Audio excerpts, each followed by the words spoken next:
Bonjour à toutes et à tous, bienvenue sur ce premier épisode d'Avenir 2024. Nous avons aujourd'hui avec nous Charles Ruel qui est le CEO et cofondateur de Sésame. Donc, nous sommes ravis de t'accueillir aujourd'hui. Comment vas-tu Charles ? Bonjour, merci beaucoup, très bien. On s'était déjà rencontrés du coup lors du Rent qui a eu lieu en novembre dernier. Donc j'ai pu faire la rencontre de Charles et de Clara, donc qui est aussi cofondatrice de Sésame. Comment s'est passé un peu le Rent déjà pour vous ? Très bien, j'ai trouvé que c'était une année qui forcément était marquée par une transformation de l'immobilier, mais il y avait beaucoup de proactivité, beaucoup d'attentes, beaucoup, je dirais, de professionnels de l'immobilier qui sont venus nous voir avec des problématiques et également j'ai trouvé une ouverture à de nouvelles manières d'appréhender leur métier ou de résoudre les problématiques de la transaction immobilière. Super. Donc on a trouvé que c'était toujours un superbe événement. Les organisateurs font un travail extraordinaire, mais on a trouvé que c'était en tout cas très utile pour nous et puis beaucoup de monde. Oui, beaucoup de monde. Et donc, c'était pas la première fois, si je comprends bien. C'était la deuxième fois, effectivement. Ok. Alors, nous, notre objectif, c'est d'en apprendre un peu plus sur toi. Donc, est-ce que déjà, tu pourrais te présenter un peu rapidement pour celles et ceux qui ne te connaîtraient pas ? Bien sûr. Donc, j'ai 38 ans, je m'appelle Charles Ruel. Je suis ingénieur de formation. Tu l'as mentionné effectivement aujourd'hui, fondateur de Sésame, et ça fait une petite quinzaine d'années que je bosse, toujours dans l'informatique, passionné de technologie, mais de technologie au service d'un impact, d'une communauté. On va en parler un peu dans le détail, effectivement, jeune papa, d'une petite fille qui a 1 an et demi. Et donc du coup effectivement j'ai un peu 2 bébés à la fois en ce moment. Sésame, nouvelle aventure qui a 1 an et demi, 2 ans également, et puis une petite fille qui s'appelle Gaïa. Super, c'est un très beau prénom d'ailleurs. Alors on va revenir un peu à tes origines. Est-ce que tu peux nous dire où est-ce que tu as grandi, ton contexte familial, ton parcours scolaire, dis-nous tout. Je dirais une éducation assez classique. Je suis né dans le nord de la France, à côté de Lille. Je suis arrivé à Paris pour mes études et c'était une vraie découverte. J'ai adoré découvrir Paris, cette dynamique, cette effervescence, et puis à la fois aussi c'était l'ouverture à plein de nouvelles possibilités. C'est à ce moment-là où j'ai découvert l'environnement des startups, la technologie, les écosystèmes, les meet-up, etc. Mais plus jeune, c'est vrai que j'étais en province. L'informatique a toujours été quelque chose qui m'a animé. J'ai eu la chance de pouvoir avoir assez jeune un ordinateur.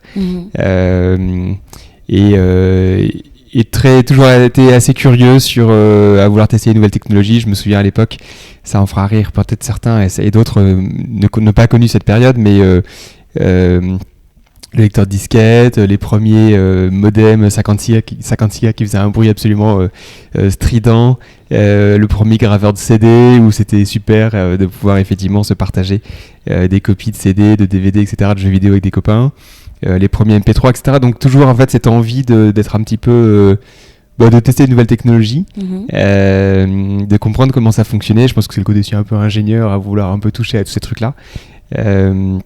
Et donc ça m'a suivi, et puis à un moment donné j'ai voulu apprendre à coder. Et donc c'était plutôt ça autour du lycée, et du coup c'est devenu assez naturel pour moi ensuite de me tourner vers l'informatique. Et donc du coup j'ai fait une école d'ingénieur, le but étant de faire d'une passion un métier. Oui, on sent beaucoup de passion justement dans ce que tu racontes. Donc tu en as fait un parcours scolaire, tu as lié les deux, et ton arrivée un peu sur le marché du travail. Est-ce que tu peux nous parler de tes premières expériences peut-être ?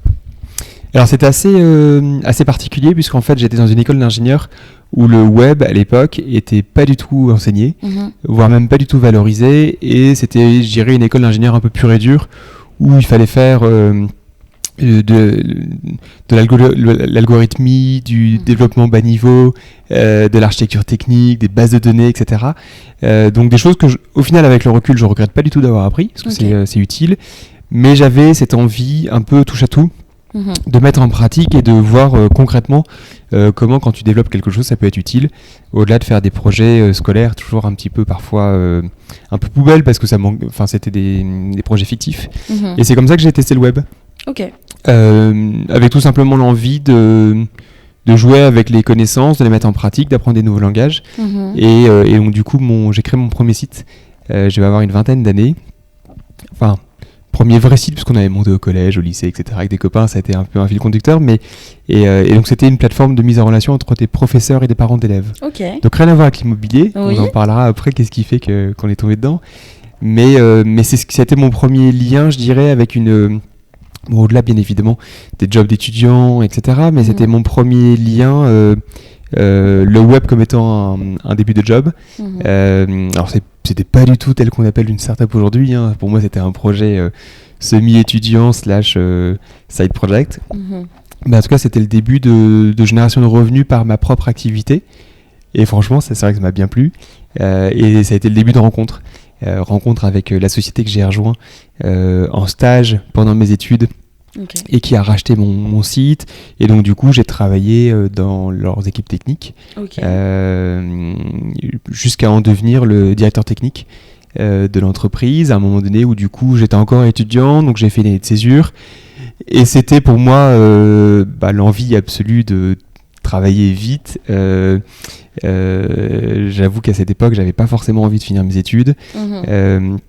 Mais donc du coup j'avais envie de mettre deux pieds dans l'entrepreneuriat. C'était une super rencontre, ça marchait bien, c'était rigolo, et je reconnais que mes parents avaient beaucoup insisté pour que je finisse ma dernière année d'école et diplômé, ce que je regrette pas. C'était difficile à un moment donné parce qu'effectivement t'es parti dans l'aventure de l'entrepreneuriat avec des associés, etc.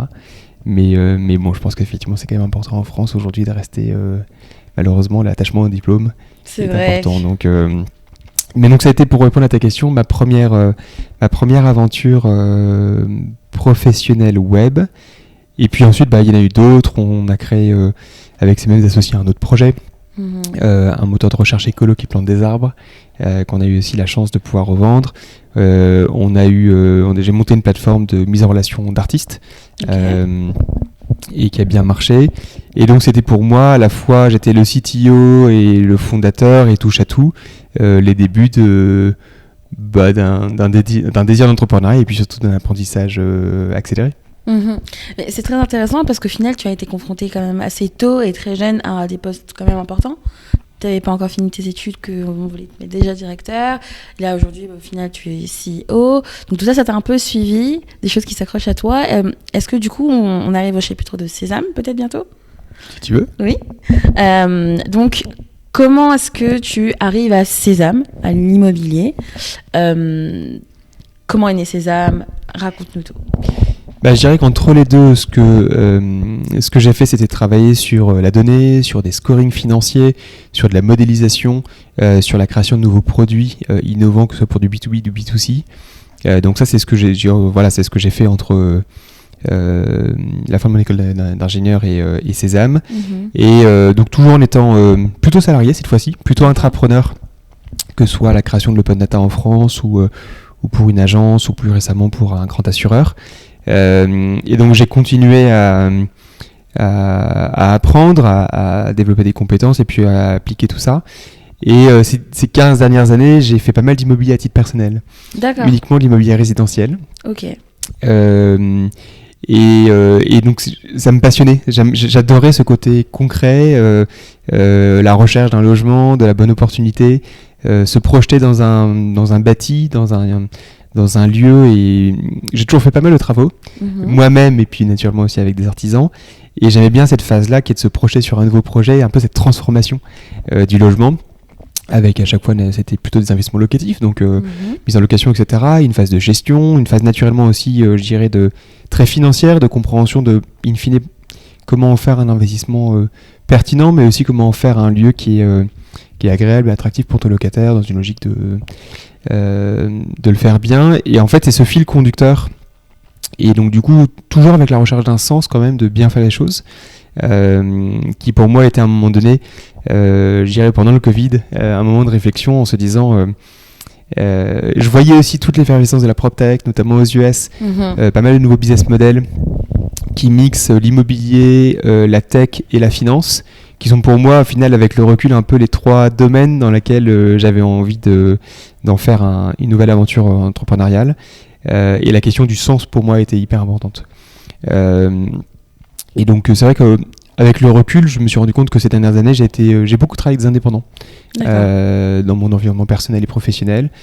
Et quand je faisais, modestement, mais quelques projets immobiliers, certains me racontaient à chaque fois à quel point c'était compliqué quand tu es indépendant, quand tu es primo-accédant, quand tu n'as pas forcément eu les parents ou ton beau-père qui a été propriétaire et qui peut venir avec toi à tes côtés pour t'accompagner dans ton projet, te conforter dans ton choix, etc. etc. Et c'est vrai que ça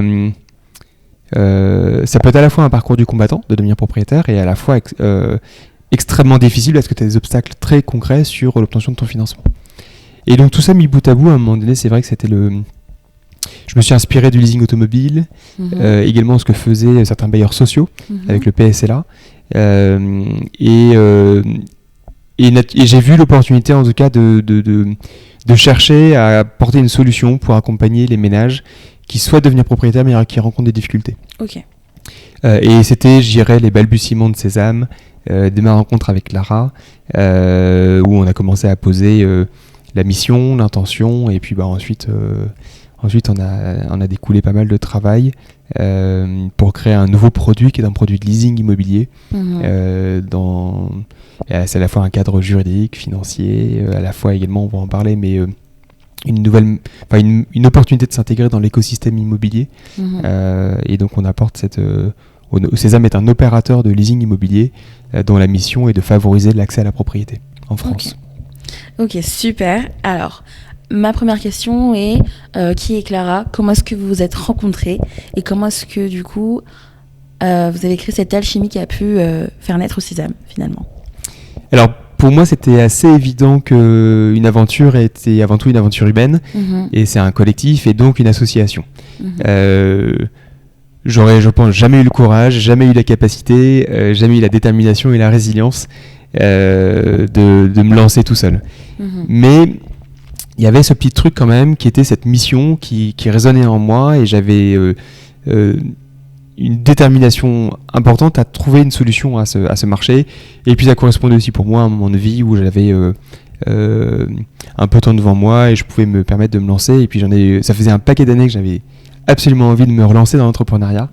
Et donc c'était pour moi aussi une question d'opportunité. Mais ma rencontre avec Clara, et je le mentionne volontiers parce que c'est une amie formidable, Sarah Huet, qui a monté la Female Agency, qui est chasseuse de talents féminins dans la tech, et qui du coup, à qui j'en avais parlé en disant j'ai ce projet, mais je le vois dans une aventure humaine, complémentaire, avec un élément de valeur et avec quelqu'un avec qui on va faire un sacré bout de chemin. Et je sais pas combien de temps ça va durer, parce que je crée la boîte que j'ai envie dans laquelle j'ai envie de bosser et j'ai pas d'échéance devant moi. Donc c'est quand même une association que je voyais quand même durable et puis engagée.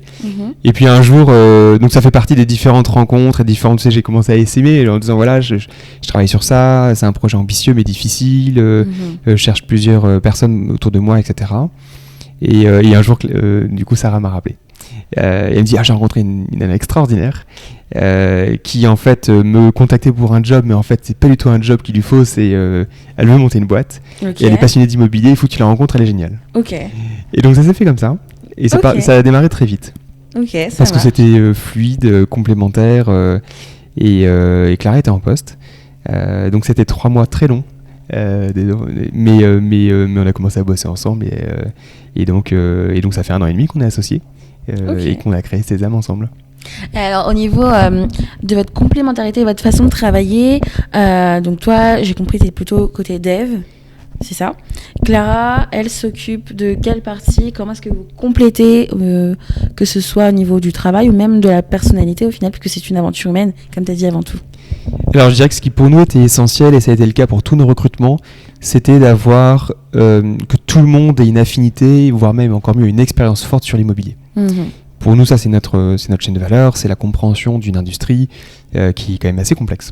Et puis une sensibilité, et puis un désir d'apprendre plein de choses. Donc ça c'était pour moi un des facteurs essentiels. Ensuite, dans le leasing, on va en parler un petit peu plus sur comment ça fonctionne, mais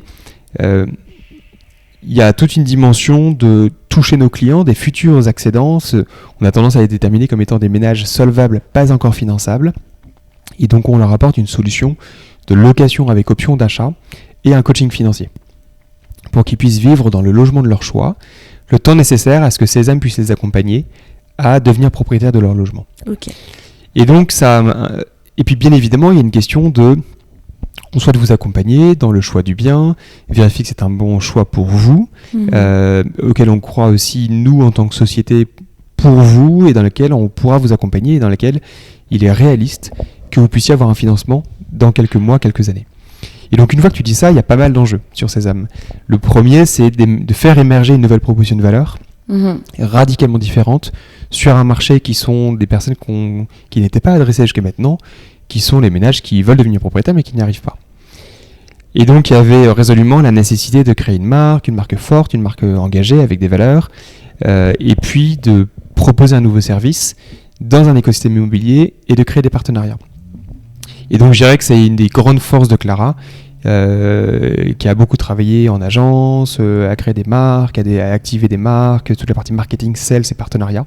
Et je dirais que c'est plutôt le volet sur lequel elle a fait un super boulot et on continue d'avancer. Okay. Le deuxième volet, il est plus, je dirais, de l'ordre de l'ingénierie financière et immobilière, et c'est plutôt ça sur lequel moi je travaille. C'est de l'ordre du scoring financier. Qu'est-ce qui fait qu'un ménage à un instant T, qui a un désir de devenir propriétaire, qui a une situation financière, professionnelle et personnelle, comment en tirer une analyse, quel est le facteur limitant de leur projet. Si c'est un indépendant, peut-être que c'est plutôt son ancienneté professionnelle. Et si c'est un primo-accédant, peut-être que c'est plutôt son apport. Mais ça peut être aussi sa capacité d'endettement, ça peut être un prêt conso à rembourser. Donc, qu'est-ce qui fait qu'aujourd'hui, il n'est pas en mesure d'obtenir son financement ? Et ce qu'on fait, c'est qu'on modélise sa trajectoire et l'évolution de sa situation personnelle et professionnelle dans le temps. Okay. Notre but étant d'avoir un degré de confiance extrêmement élevé sur sa capacité dans un délai imparti, qui dans notre cas est plutôt 3 ans, qui puisse obtenir un financement pour acheter le bien dans lequel il vit déjà. Ok. Plus l'analyse du logement, etc. Donc ça, c'est plutôt ce sur quoi je travaille. Plus la dimension, effectivement, tu l'as mentionné, tech, produits, développement, etc. Et puis après, on était 2, maintenant on est 7. Okay. Donc on est une petite équipe. On a cherché notamment à s'entourer de talents, d'experts, que ce soit sur la partie commerciale, opérationnelle, produits, tech, acquise, pour nous rejoindre sur cette mission et pour nous aider à accompagner des ménages à devenir propriétaires. On va parler du leasing immobilier. Qu'est-ce que le leasing immobilier ? Tout à l'heure, tu disais que tu t'étais inspiré du leasing automobile. Donc, est-ce que tu peux nous en parler, le définir ? Et comment est-ce qu'aujourd'hui, en quoi est-ce que tu penses que c'est important, notamment pour des personnes qui souhaitent devenir propriétaires ? Le constat qu'on faisait, et on n'est pas les seuls, c'est on s'inscrit dans une dynamique où on a des homologues à l'étranger qui depuis quelques années déjà travaillent sur ces sujets-là. Le constat qu'on fait aujourd'hui, c'est que si tu coches toutes les cases pour pouvoir devenir propriétaire, super. Ça ne veut pas dire que tu n'as pas besoin d'un peu d'accompagnement, d'être accompagné dans tout ce processus, dans la sélection, dans le choix, etc. Et donc on a et si malheureusement c'est pas possible, la seule option que tu as, c'est de rester locataire d'un logement qui, on voit bien, le marché est très tendu. C'est pas forcément le logement que tu as exactement choisi, et c'est surtout pas le logement dans lequel tu peux te projeter, dans lequel tu peux le moderniser, parce que tu sais que tu restes locataire, donc tu vas faire un minima, et tu as toujours un peu ce sentiment de frustration d'être pas exactement totalement chez toi. Et donc on a vu l'opportunité de créer une situation intermédiaire pour un foyer qui est oui, concrètement, techniquement, tu n'as pas encore la capacité à avoir un crédit, mais ce qui compte, c'est qu'on t'accompagne à l'obtenir. Et on voit on a le sentiment qu'il y avait un trou dans la raquette, puisque toutes les personnes qu'un agent immobilier ne peut pas accompagner ne sont pas accompagnées. Tu passes chez un courtier, on te dit que tu peux pas. Le courtier, effectivement, a tendance à te donner des recommandations, mais en pratique, est-ce que tu les appliques ? Et puis, ton projet de devenir propriétaire, tu le reportes à tu sais pas trop quand, et au final tu n'es pas vraiment accompagné à pouvoir devenir propriétaire. Donc nous, c'est vraiment un programme d'accompagnement. C'est 36 mois maximum, le but étant que la quasi-totalité, en tout cas le plus possible de nos clients, puissent ressortir propriétaires de ce logement-là.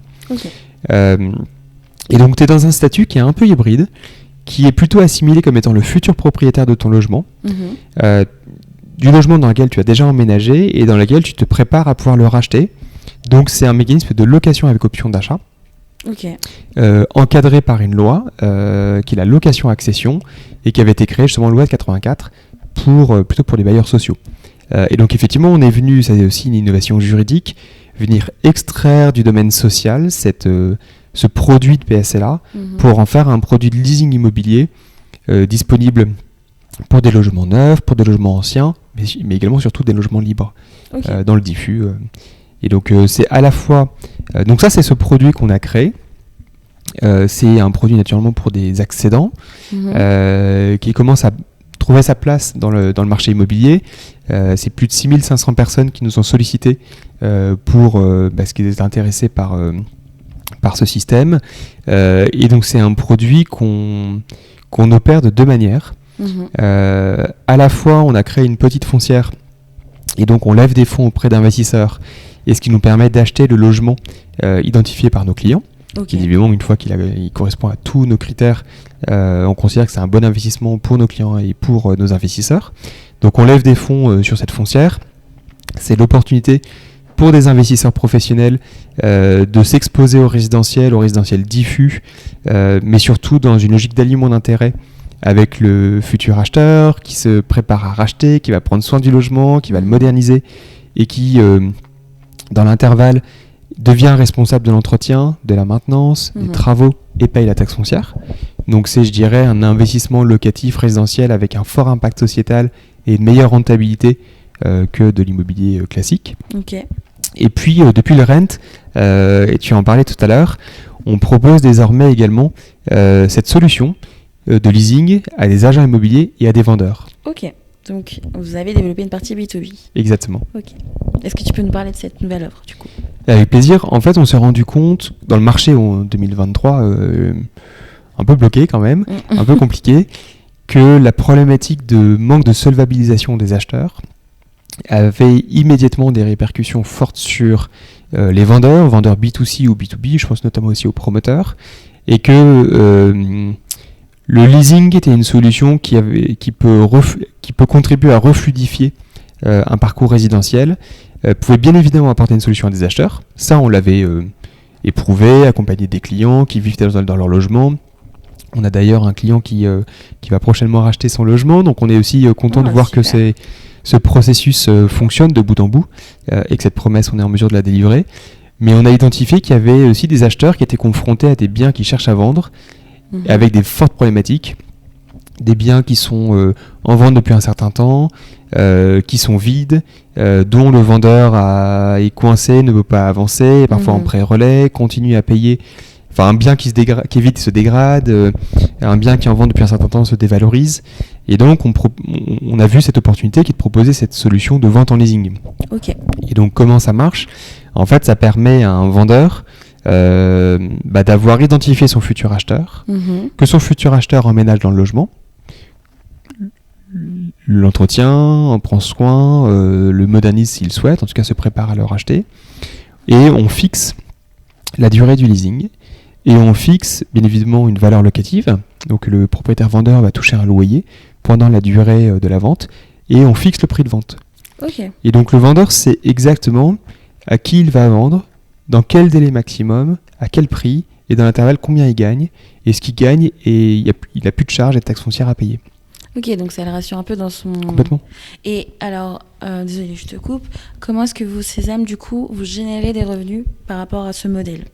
Donc, que ce soit dans les deux modèles, notre rôle est un rôle d'opérateur. Donc, on se rémunère en apportant, en commercialisant notre solution. Donc, quand on trouve un acheteur, quand on a scoré et étudié un acheteur pour un logement, on se rémunère également par des frais de dossier payés par le client accédant. Et ensuite, pendant toute la durée du leasing, on est l'opérateur qui va faire la gestion du logement et donc tout ce qui est collecte. Ce qui est spécifique et intéressant dans le leasing, c'est que tous les mois, nos clients versent une mensualité qui comprend une part de loyer, mais également une part d'épargne. Ok. Et donc, la vraie différence du leasing par rapport notamment à rester locataire, c'est que y a une partie des loyers qui est convertie en capital. Et donc, votre apport se constitue au fil de l'eau. Et donc, votre situation se bonifie alors que pendant que vous vivez dans le logement de votre choix, et pour vous aider à pouvoir racheter. Donc, on fait toute cette gestion. Alors, bien évidemment, contractuelle, financière, la collecte de l'épargne, le quittancement, et puis surtout le coaching de l'occupant.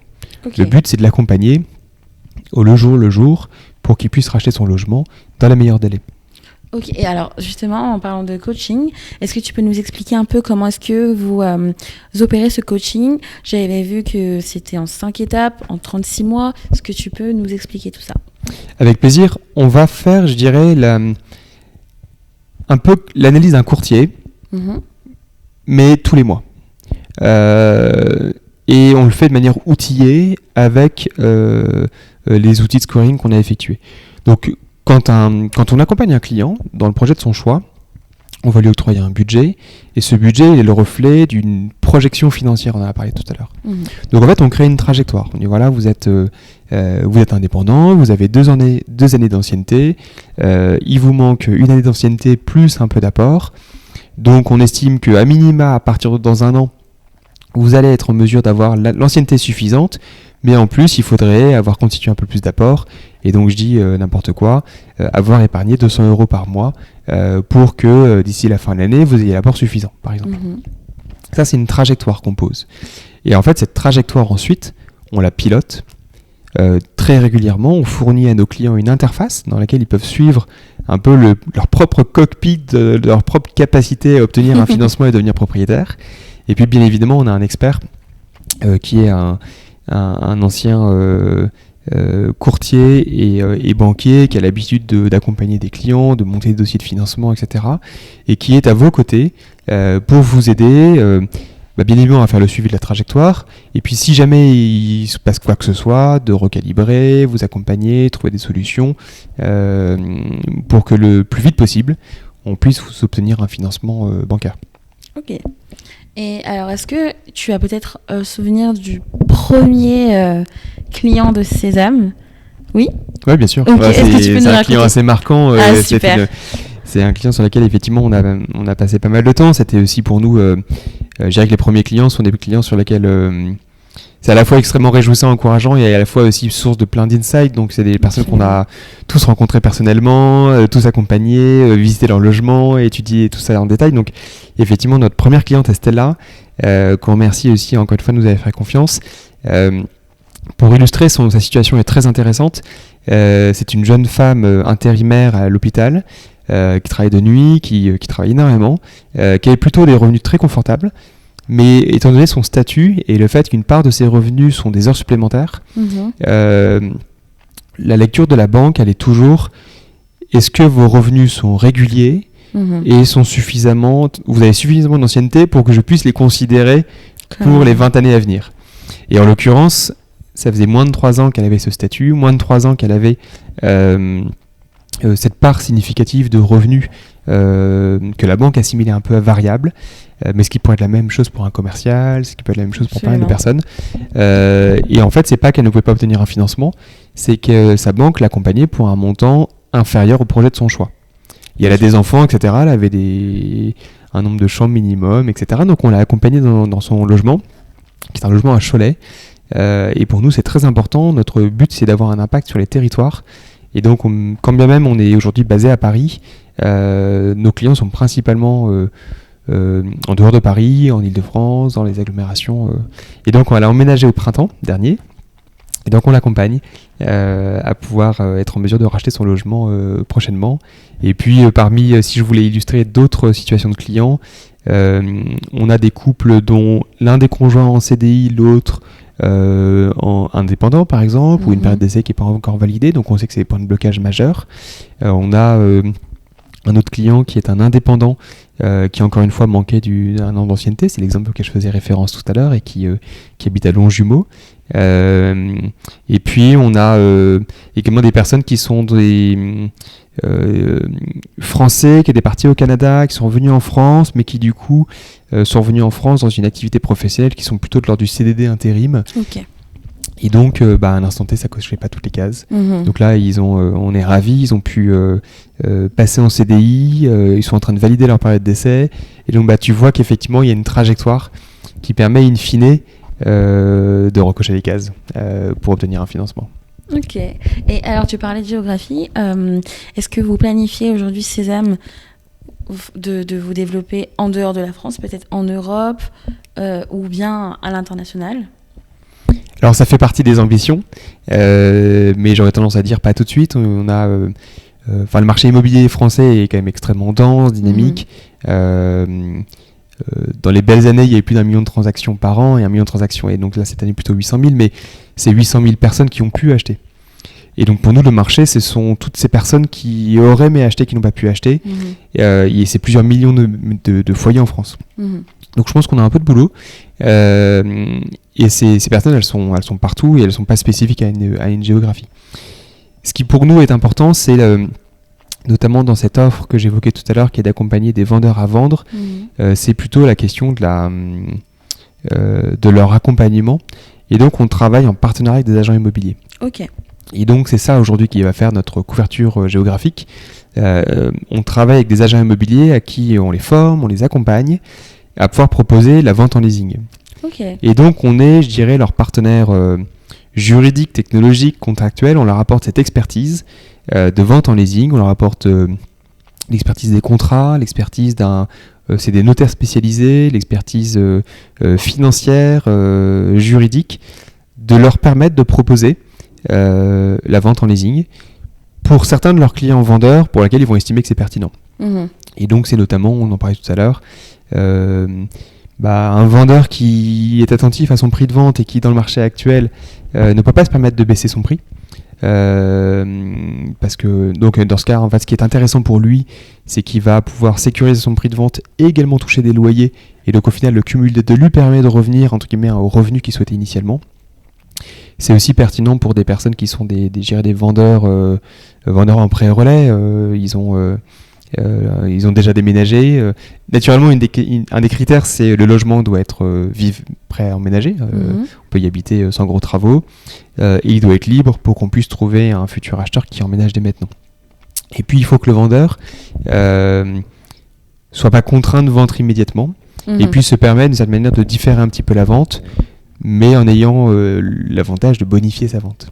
Okay. Et puis, on a également d'autres vendeurs qui sont des personnes qui souhaitent proposer à leurs locataires actuels de devenir propriétaires du logement. Ok. Et donc ça, c'est de plus en plus, on en voit de plus en plus. C'est plutôt dans ce cas une typologie d'investissement locatif. Et le but, c'est de favoriser la vente à l'occupant. Et on a de plus en plus de vendeurs qui sont soucieux aussi de cette mission qui est de favoriser l'accès à la propriété et d'accompagner des locataires vers ce cheminement. Ok. Tu parlais d'ambition, justement.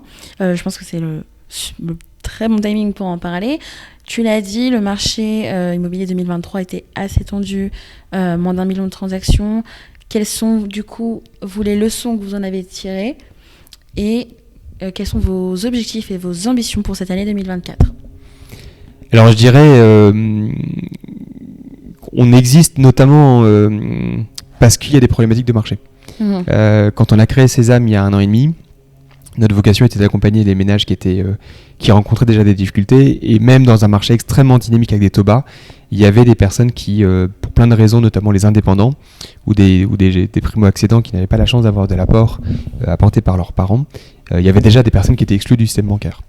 Ça n'est qu'encore plus le cas, et ça a encore plus d'impact pour toute la chaîne de valeur de l'immobilier. Donc je dirais que on a eu de la chance parce que ça nous a permis de nous préparer, de nous outiller et d'être opérationnels. Et donc effectivement 2023 a été une très belle année parce qu'on a pu... il y a eu un écho... notre proposition de valeur en fait a eu un vrai écho auprès des acheteurs, des vendeurs et des agents immobiliers qui ont du coup désormais des nouveaux outils à leur disposition pour vendre, pour générer des revenus, pour sécuriser des ventes également. Et on le voit aujourd'hui effectivement, et c'est ce qu'on apporte à un agent immobilier, c'est quand tu as un mandat de vente, Aujourd'hui, ça peut prendre un certain temps pour vendre, et quand tu penses avoir signé un compromis et que tu as vendu, effectivement, tu as quand même une chance sur 2 pour que ton acheteur n'obtienne pas son financement et que tu retournes au point de départ. Donc c'est décevant pour tout le monde. Et donc c'est en ce sens où on pense que notre solution effectivement est pertinente. Donc je dirais que c'est à la fois une année qui a été une année charnière pour nous, c'était aussi une année du développement et du lancement, mais à la fois une année où on a eu un vrai écho en tout cas sur le marché. Et donc 2024 est une année dans laquelle on va continuer à tisser des partenariats, à accompagner des clients. Le but c'est d'augmenter notre impact. On est une société à mission et ce qui nous anime, c'est le nombre de personnes qu'on peut accompagner et le nombre de personnes in fine qui deviennent propriétaires. C'est bien ça l'objectif. Et donc c'est aussi en ce sens que on déploie des partenariats avec des agents immobiliers pour convaincre un maximum de vendeurs, accompagner un maximum de vendeurs et naturellement in fine accompagner un maximum d'acheteurs à devenir propriétaires. Ok.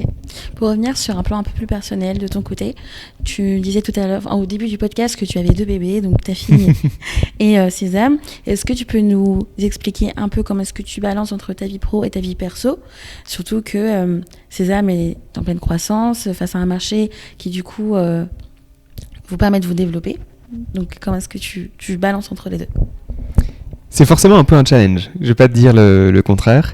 Avoir un petit bébé c'est très prenant, mais c'est plein de bonheur, et je dirais que c'est aussi un peu une corde de rappel qui t'oblige à déconnecter de temps en temps et à éviter de faire trop de nocturnes parce que tu sais que si tu rentres trop tard tu profites pas de ton petit bout de chou. Donc je dirais que c'est à la fois aussi une certaine ça me rappelle qu'effectivement la journée il faut être très efficace pour pas finir à pas d'heure et pas louper naturellement ce qui parfois c'est plus précieux, qui sont des moments de la vie à partager, etc. Mais je dirais que c'est avant tout aussi un super attelage, c'est un équilibre, et c'est aussi si j'avais pas le soutien de ma famille et de ma femme, je pourrais pas être sur les 2 fronts à la fois. Mais c'est un grand bonheur que je conseille à tout le monde, à la fois d'entreprendre. Je pense que si on en a l'envie et si on en a l'opportunité, il faut se lancer. On apprend 1000 choses sur soi, on apprend 1000 choses sur le business, pour moi c'est un double apprentissage accéléré de la vie. C'est clair. Et puis, est-ce que tu as des passions peut-être en dehors de Sésame, de l'immobilier, de technologie? Est-ce que tu as un hobby que tu fais parfois dans tes temps libres? C'est forcément ce qui a un petit peu été mis de côté ces derniers temps. C'est pas le seul qui m'a dit cette réponse. Mais oui, forcément. Ce qui me ressource le plus, et c'est en fait au final c'est un peu comme ça que j'apprends le hobby, et ce qui est un peu c'est avant tout les sports nautiques. Et donc et en fait je me rends compte que c'est ce qui me manque le plus. C'est la proximité de l'eau, c'est les sports nautiques, et c'est ce qui me permet de vraiment déconnecter et d'être dans le moment présent. Et puis, mais oui, et ce qui forcément quand tu habites à Paris n'est pas le plus facile à faire. C'est clair. On peut pas encore nager dans la Seine, mais voilà. Et puis sinon, je dirais que ce qui me ressource le plus en ce moment, c'est parfois m'évader, l'accès à la nature, essayer en tout cas de casser un peu le rythme, mais oui, ça fait partie des résolutions. Ça, c'est essayer de reprendre un peu plus le sport, mais pour l'instant, c'est vrai qu'on est quand même pas mal focus et pas mal pris. Okay.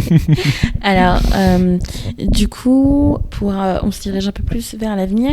Est-ce que tu peux nous partager sur un plan personnel et également pour Sésame, quels sont vos objectifs 2024?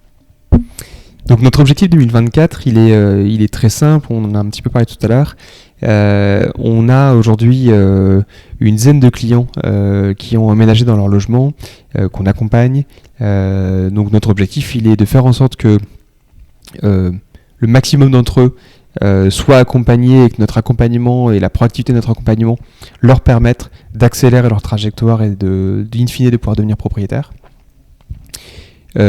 L'opportunité et l'optimisme qu'on voit en 2024, je dirais, il est aussi sur une certaine stabilisation de l'environnement économique et des taux, et donc du coup on voit un peu plus où on va pouvoir aller. 2024 en ce sens c'était quand même plus compliqué. On jonglait un peu, je ne vais pas dire le contraire. Donc ça, c'est sur nos clients actuels. Et sur 2024, c'est vraiment pour nous une année d'accélération. Il y a des agents immobiliers qui ont des problématiques. Il y a des vendeurs qui ont des problématiques et des acheteurs qui ont des problématiques. Notre objectif, c'est vraiment d'être le plus pertinent et le plus intégré dans cet écosystème et d'apporter cette solution de leasing. On est convaincu qu'elle est pertinente. Il y a évidemment encore du travail pour l'évangéliser, la diffuser, former des agents immobiliers, la faire adopter et que, in fine, ça génère un maximum de nouveaux projets. On est plutôt cette année en l'ordre de plusieurs dizaines et donc c'est bien dans cette ambition qu'on s'inscrit et le but étant d'avoir un impact. Mon ambition personnelle, elle est que le leasing devienne un nouvel usage.